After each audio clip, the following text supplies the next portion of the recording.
मुरुड या ठिकाणी आहोत आणि आपल्यासोबत राष्ट्रीय काँग्रेस पक्ष यांचे जिल्हा परिषद पंचायत समिती या निवडणुकीचं बिगुल वाजलेलं आहे। त्यांचे काही उमेदवार आहेत, पॅनल प्रमुख आहेत, आपण त्यांच्याशी विचारूयात।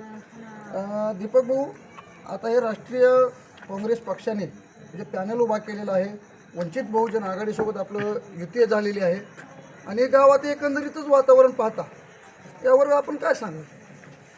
लातूर जिल्हा परिषद 2026च्या निवडणुकीच्या अनुषंगाने भारतीय राष्ट्रीय काँग्रेसने या ठिकाणी आम्ही 3 उमेदवार दिलेले आहेत। जिल्हा परिषदसाठी सारिकाताई फेरे, पंचायत समिती मुरुड 1 साठी बालचंद्र दावारे आणि पंचायत समिती मुरुड 2 साठी वैष्णवी अंधारे।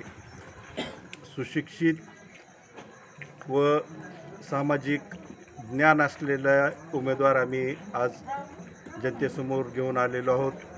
आजपर्यंतच्या ह्याच्यात विशिष्ट एका पक्षाचं इथं उमेदवार निवडून गेले, परंतु त्यांचं जिल्हा परिषद बहुमत कधी आलेलं नाही, कारण त्यांनी तेवढे उमेदवारच कधी उभा केलेले नव्हते।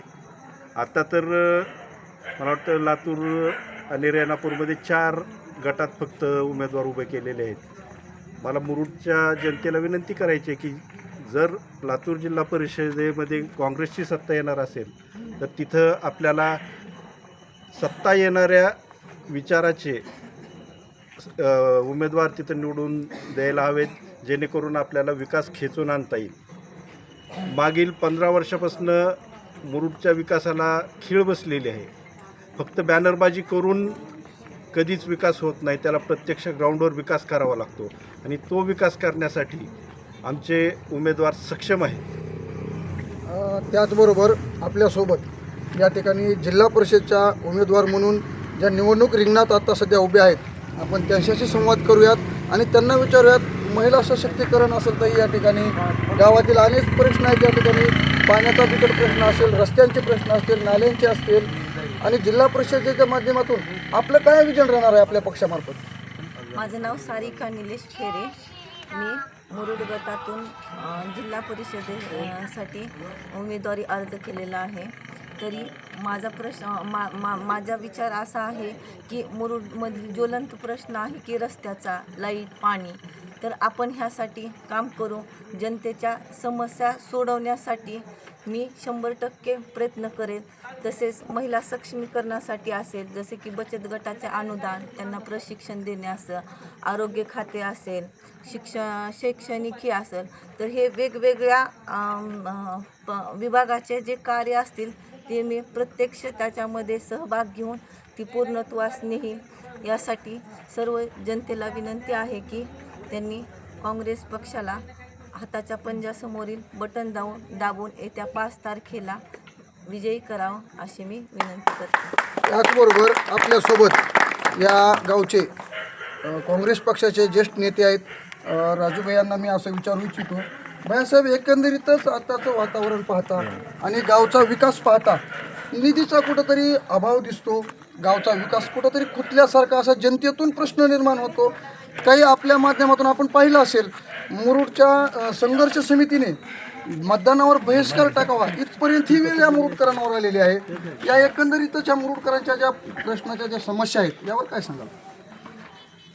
मागील 15 वर्षापासून जिल्हा परिषदच्या माध्यमातून सामान्य लोकांचे जे काही प्रश्न सुटले पाहिजेत, ते प्रश्न, रस्त्याचे काही प्रश्न असतील, ते प्रश्न सोडवण्यासाठी जिल्हा परिषदेचे मागचे जे काही सदस्य होते ते सक्षम राहिले नाहीत। त्यातल्या त्यात काँग्रेस पक्षानं बऱ्याच मोठमोठ्या योजना धीरज भैया साहेबांच्या माध्यमातून असतील किंवा आमचे अगोदरचे आमदार वैजनाथदादा शिंदे त्यांच्या माध्यमातून असेल आणि विलासराव देशमुख साहेबांच्या माध्यमातून असेल, त्यांनी मुरुडचा सर्वांगीण विकास करण्याचा पुरेपूर प्रयत्न केला। जेवढ्या मागण्या मोठ्या स्वरूपाच्या असतात की ज्याला खास करून योजनाला काही आपल्याला स्वरूप देऊन आणि खास बाब म्हणून करावं लागतात। पाण्याचा प्रश्न असेल, मुरुडचा पाण्याचा सगळ्यात मोठा प्रश्न विलासराव साहेबांच्या माध्यमातून मिटला। क्रीडा संकुल असेल, बसस्टँड असेल, बायपास असेल, जे काय असेल शैक्षणिकसाठी का नाही ज्या काही योजना आणि विद्यार्थ्यांच्या संरक्षणासाठी काही करायचं असेल तर सगळ्या धीरजभाईच्या माध्यमातून मागच्या 5 वर्षात पण घडल्या. रस्त्यांचं जे बॅकलॉग आपण म्हणतात की रस्त्यांचं फार मोठं बॅकलॉग आहे, तर ते बॅकलॉग ग्रामपंचायतने प्रस्ताव दाखल करणं गरजेचं असतं. ग्रामपंचायतनं त्याची रीतसर मागणी करणं असतं.